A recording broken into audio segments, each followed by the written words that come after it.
ஓம் நமசிவாய.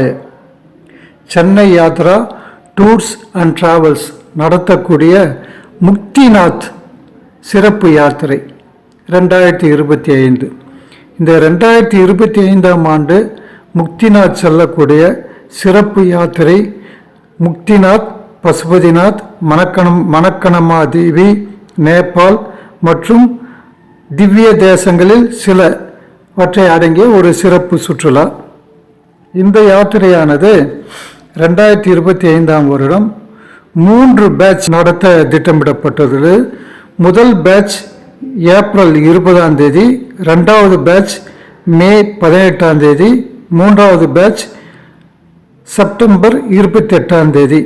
ஒவ்வொரு பேட்சும் 15 நாட்கள் கொண்டது. 20/4/2025 முதல் பேட்ச், 18/5/2025 இரண்டாவது பேட்ச், 28/9/2025 மூன்றாவது பேட்ச். நாம் ஏற்கனவே முக்திநாத் யாத்திரை பல யாத்திரைகள் நாம் ஏற்கனவே போயிட்டு வந்துட்டு இருக்கோம். 2024 இதே போல தான் 3 யாத்திரை வெற்றிகரமாக நடத்தி முடிச்சிருக்கோம். இந்த யாத்திரையில் நாம் பயணம் செய்யக்கூடிய வழித்தடங்கள், இடங்கள் என்னன்னு இப்போ பார்க்கலாம். முதல்ல மதுராவில் போயிட்டு கிருஷ்ண ஜென்ம பூமி, கிருஷ்ணர் அவதாரம் செய்த அந்த கோயிலை, அந்த பூமியில் போயிட்டு அவரை தரிசனம் பண்ணுறோம்.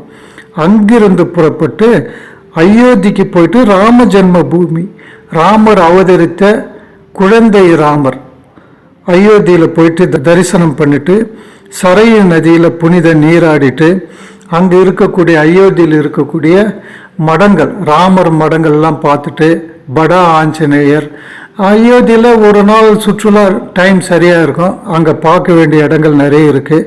அதையெல்லாம் பார்த்து முடிச்சுட்டு வரக்கூடிய வழியில் நைமி சாரண்யம் 108 திவ்ய தேச பெருமாள் திருக்கோயிலில் ஒன்று நைமி சாரண்யம் பெருமாள், அவரை தரிசனம் பண்ணிட்டு கோமதி நதி மற்றும் சக்கர தீர்த்தத்தில் புனித நீராடிட்டு ஸ்ரீ லலிதா அம்பிகையை தரிசனம் பண்ணுறோம். நாம் முக்திநாத் யாத்திரை சென்றாலும் அது சம்பந்தமாக உலக புகழ் பெற்ற ஒரு பெரிய திவ்ய தரிசனங்களை சேர்த்து தரிசனம் பண்ணுறது நமது வழக்கம். அதுபோல தான் நம்ம இந்த வருஷம் இந்த பெருமாள் கோயிலெல்லாம் நம்ம பார்த்துட்டு போகிறோம். பிறகு ஆக்ராவில் உலக புகழ் பெற்ற தாஜ்மஹால், தாஜ்மஹாலை பார்க்குறோம். கோகுலம், கிருஷ்ணர் வளர்ந்த இடம், அது ஒரு பிரேம் மந்திர். அவர் கோபியர் கூட கொஞ்சி குலாவி விளையாடி ஆடிய ஒரு இடம் இந்த இடம். அந்த பிருந்தாவனத்தில் பார்த்து கிருஷ்ணரை தரிசனம் பண்ணுறோம், கோகுல கிருஷ்ணரை தரிசனம் பண்ணுறோம். அங்கிருந்து முக்திநாத் நேபாள் நாட்டில் அமைந்துள்ள 108 திவ்ய தேச வைணவ ஸ்தலங்களில் ஒன்றான அருள்மிகு முக்திநாத பெருமாளை தரிசனம் செய்வதற்காக நாம் அங்கிருந்து புறப்படுறோம். காட்மாண்டில் அமைந்துள்ள, காட்மாண்டு என்றது நேபாளில் இருக்கக்கூடிய இடம். அங்கு இருக்கக்கூடிய அருள்மிகு பசுபதிநாதர் தரிசனம், இது ஒரு ஜோதிர்லிங்கங்களில் ஒன்று. நம்ம இந்தியாவில் இல்லை, வெளிநாட்டில் இருக்கக்கூடிய ஜோதிர்லிங்கங்களில் நேபாளில் இருக்கக்கூடிய பசுபதிநாத்ன்றது ஒரு உலக புகழ் வாய்ந்த மிகப்பெரிய வசதியான ஒரு கோயில். இது அந்த கோயில் பார்க்கறது ஒரு கண்கொள்ள, பார்க்கறதுக்கே ஒரு நாள் ஆகும். எல்லாத்தையும் நீங்கள் தெளிவாக தெரிஞ்சிங்கன்னா ஒரு நாள் ஆகும். இருந்தாலும் நம்ம ஒரு முக்கிய இடங்களை தான் நம்ம பார்க்குறோம். அந்த பசுபதிநாதரை தரிசனம் பண்ணுறோம். வரக்கூடிய வழியில் மலை மீது அமைந்துள்ள மணக்கணமா தேவி, அவங்கள ரோப் கார் மூலமாக நடுவில் ஒரு நதி போகுது, ரிவர். அதனால் இந்த இடத்துலேருந்து மலையிலேருந்து மலை ஏறி இன்னொரு மலை ஏறி 3வது மலையோ 4வது மலையிலே இருக்கக்கூடிய அந்த மணக்கணமா தேவியை போயிட்டு பார்க்குறோம். நம்ம ஊர்லலாம் எப்படி காளி, மாரியாத்தா இது போல் விசேஷமோ, இங்கே எந்த ஒரு நிகழ்ச்சி, காது குத்துறதுலேருந்து கல்யாணம் பண்ணுறதுலேருந்து வேண்டுதல் நடத்துறதுலேருந்து எல்லாத்துக்கும் பார்த்தீங்கன்னா இந்த மணக்கணமா தேவி தான் முக்கியமானவங்களாக இருக்காங்க. இவங்களை வழிபட்டுட்டு தான் இவங்க எல்லா வேலையும் செய்கிறாங்க. அதனால் பார்த்திங்கன்னா நேபாள் ஒரு முக்கியமான கடவுளாக வந்து இந்த மணக்கணமா தேவி இருக்காங்க. இவங்க பார்வதி தேவியுடைய ஒரு அம்சம். இவங்களை வந்து பார்த்து தரிசனம் பண்ணிட்டு நாம் அருள் பெற்றுட்டு அதன் பிறகு அங்கிருந்து போக்ரா நகரத்துக்கு, போக்ரான்றது பார்த்திங்கன்னா ஒரு காட்மாண்டு போல் ஒரு பெரிய நகரம், 2வது பெரிய நகரம் வந்து நேபாளில். அந்த போக்ராவுக்கு போயிட்டு அங்கே தங்கி, ஏன்னா ஒரு சுற்றி மலை இருக்கக்கூடிய இடம், ஒரு சமவெளியான ஒரு இடம், இதெல்லாம் பார்க்கறதுக்குன்னா பார்க்குறதே ஒரு அதிசயம், கண்கொள்ளா காட்சியாக இருக்கும். அந்த ஒரு இயற்கை சூழல் இருந்த இடத்துல அந்த போக்ராவில் போயிட்டு அங்கே தங்குற. போக்ராவில் பார்க்கக்கூடிய இடங்கள் நிறைய இருக்குது. அதெல்லாம் பார்த்தீங்கன்னாக்கா டால்வராகி அம்மன் கோயில், இது வந்து ஒரு பெரிய ஏரின்னு சொல்கிறாங்க. ஏன்னா சுற்றி மலை இருக்குது, நடுவில் தண்ணி தேங்கி இருக்குதால அதை ஏரின்னு சொல்கிறாங்க. நடுவில் இந்த வராகி அம்மன் இருக்காங்க, தால் வராகி அவங்க பேர். பிந்து பாஷினின்னு சொல்லிட்டு ஒரு அம்மன் இருக்காங்க. இவங்க ஒரு சின்ன குன்று மாதிரி இருக்கக்கூடிய மலை மேலே இருக்காங்க. இவங்க பார்வதி தேவியுடைய அவதாரம். இவங்கெல்லாம் பார்த்தீங்கன்னாக்கா இங்கே கல்யாணம் நிறைய மேரேஜஸ்லாம் பெரும்பாலும் இந்த கோயிலில் இவங்க நிறைய பண்ணுறாங்க. அதனால் அந்த பிந்து பாஷினி அம்மன் சக்தி வாய்ந்த அம்மன்னு சொல்கிறாங்க. அவங்களையும் பார்த்துட்டு ஒரு குகையில் அமைந்திருக்கும் குப்தேஸ்வரர் போனேன். அந்த தண்ணி குகையில் பார்த்தீங்கன்னா பால்ஸ் வர்ற மாதிரியே வந்துகிட்டே இருக்கும். ஒரு இருட்டாக இருக்கிற இடத்துல போகிறோம், படி இறங்கி போனோம்னா தண்ணி ஊற்று, பார்த்தீங்கனாலே தெரியும் உங்களுக்கு. அது பார்க்கும்போது தான் உங்களுக்கு அதனுடைய ரசனை புரியும். அதனால் அந்த குப்தேஸ்வரரை தரிசனம் பண்ணுறோம். அதன் பிறகு காலேஸ்வர் திருக்கோயில், இது போகிற வழியில் இந்த போக்ராவிலிருந்து முக்திநாத் போகிற வழியில் நடுவில் காலேஸ்வர்னு ஒரு இடம் இருக்குது. அங்கே ஒரு ஈஸ்வரன் இருக்கார். அந்த ஏரியாவில் அவர் வந்து சக்தி வாய்ந்த நபராக இருக்கார். அந்த காலேஸ்வரை தரிசனம் பண்ணிட்டு அங்கே பக்கத்துலேயே ஜலநாராயணன், மறுபடியும் ஒரு நாராயணன், அந்த கோயிலெலாம் அந்த காம்பஸில் இருக்குது. அவங்களே எல்லாம் தரிசனம் பண்ணிட்டு நேராக போயிட்டு முக்திநாத் அடிவாரத்தில் தங்குறோம். அங்கிருந்து புறப்பட்டு முக்திநாத் பெருமாளை வந்து தரிசனம் பண்ணிவிட்டு நம்ம 7 ஜென்மத்தில் செய்த புண்ணியந்தான் வந்து முக்திநாத பெருமாளை தரிசனம் பண்ணுறோம்.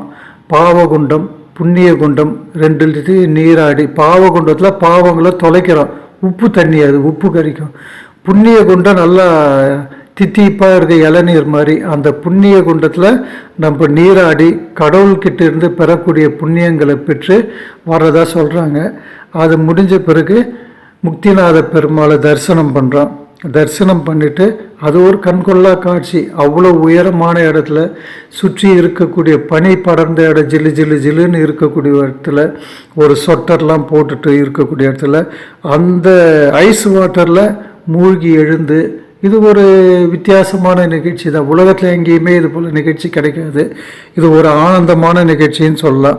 பார்த்துட்டு அந்த முக்திநாதரை தரிசனம் பண்ணிவிட்டு அந்த மன நிறைவோட பக்கத்துலேயே ஒரு புத்தர் சிலை வச்சுருக்காங்க. அது ஓப்பனாக தான் இருக்கும். அவர் புத்தரையும் பார்த்துட்டு அவரையும் தரிசனம் பண்ணிவிட்டு நாம் மறுபடியும் திரும்பி வந்து போக்ராவிலே வந்து தங்கிடுறோம். அங்கிருந்து திரும்பி வரும்போது புனித காசிக்கு வரும். காசியில் அமைந்துள்ள காசி விஸ்வநாதரை தரிசனம் பண்ணுறோம். கங்கையில் புனித நீராடுதல், அன்னபூரணி தாயார், விஸ்வநாதர், விசாலாட்சி, காலபைரவர், இவங்கெல்லாம் தரிசனம் பண்ணுறோம். கங்கா ஆரத்தியை பார்க்குறோம். காசின்னா அடிக்கடி நம்ம வருஷத்துக்கு 10 தடவை கிட்ட போகிறோம். 4-5 தடவைலேருந்து 10 தடவைலாம் டைம் கிடைக்கிறத பொறுத்து. அப்போ நம்ம இதெல்லாம் வந்து ரெகுலராக பண்ணுறது தான் இது. அதனால் வந்து காசி விஸ்வநாதரை தரிசனம் பண்ணிவிட்டு இந்த யாத்திரையில் மன நிறைவோடு, ஏன்னா எவ்வளவோ டூர் போகிறோம், இருந்தாலும் இந்த ஒரு யாத்திரையில் பாருங்கள், அயோத்தியில் ராமரை பார்க்குறோம், மதுராவில் கிருஷ்ணரை பார்க்குறோம், பிருந்தாவனத்தில் கோகுல கிருஷ்ணரை பார்க்குறோம். இதெல்லாம் பார்த்துட்டு முக்திநாத், பசுபதிநாத், இவர் வந்து நேபாளில் இருக்கக்கூடிய இதெல்லாம் ஒரு கனவு தான் இவங்கெல்லாம் பார்க்குறது. பசுபதிநாதரை பார்க்குறோம், முக்திநாத பெருமாளை பார்க்குறோம்.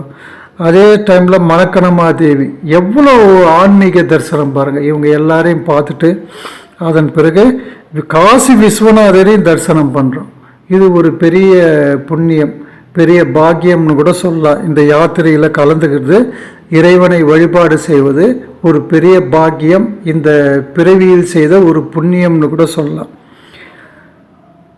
இந்த யாத்திரை 20/4/2025 முதல் பேட்சும், 18/5/2025 இரண்டாவது பேட்சும், 28/9/2025 மூன்றாவது பேட்சும் நடைபெற உள்ளது.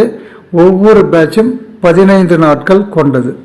இந்த யாத்திரையில் பங்கு கொள்ளக்கூடிய ஆன்மீக பெருமக்கள் முன்கூட்டியே திட்டமிட்டு தங்கள் சீட்டுகளை புக்கிங் செய்து, அட்வான்ஸ் புக்கிங் செய்து பயன்பெறுமாறு அன்புடன் கேட்டுக்கொள்கிறோம். இது ஒரு ஆன்மீக சுற்றுலா. 13 வருட சுற்றுலா அனுபவம். ரயில், ஏசி ரயில் மற்றும் பஸ் பயணம். தென்னிந்திய சைவ உணவு, மினரல் வாட்டர், பாதுகாப்பான தங்குமிடம், மருத்துவ வசதி ஏற்பாடு, முதியோர் மற்றும் பெண்கள் நலன் மற்றும் பாதுகாப்பு, தமிழ் கைடு, தரிசனம் செய்ய உதவி, மார்க்கெட் பர்ச்சேஸ் உதவி. இந்த ஆன்மீக குடும்ப சுற்றுலா ரயில் மூலம் செல்வதால் ரயில் முன்பதிவு 120 நாட்களுக்கு முன் செய்ய வேண்டியுள்ளது. எனவே சுற்றுலா வர விரும்புபவர்கள் சரியான காலத்தில் முன் பணம் செலுத்தி தங்கள் இருக்கையை புக் செய்து கொள்ளலாம். இந்த யாத்திரையில் நாம் ரயில் மற்றும் பஸ் மூலம் பயணம் செய்ய வேண்டியிருக்கும். மேலும் விவரங்கள் தேவைப்பட்டால் டிஸ்கிரிப்ஷனில் உள்ள தொலைபேசி எண்களை தொடர்பு கொண்டு விவரங்களை பெற்றுக் கொள்ளலாம்.